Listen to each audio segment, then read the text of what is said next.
qaar ka mid ah shacabka ku nool xaafado ka tirsan degmada Afgooye ee gobolka Shabeellaha Hoose ayaa waxa ay bilaabeen inay isaga barakacaan kadib markii fatahaad uu sameeyay webiga Shabeelle ee mara degmadaasi.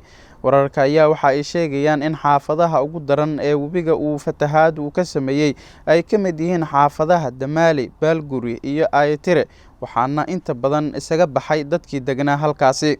fatahaadda webiga Shabeelle ee degmada Afgooye ayaa waxa uu saameeyay guri ay degnaayeen dad shacab ah kuwaas oo biyuhu ay galeen oo keentay in dadka isaga barakacaan.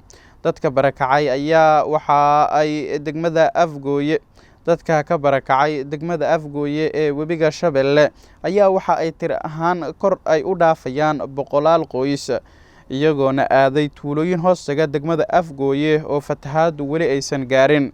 maamulka degmada Afgooye ee gobolka Shabeellaha Hoose ayaan weli qaadin tallaabo ay dadkaasi ugu gurmanayaan ee saameynta adag ay ku yeesheen fatahaadda. Yuusuf Maxamed Axmed, Galmudug TV.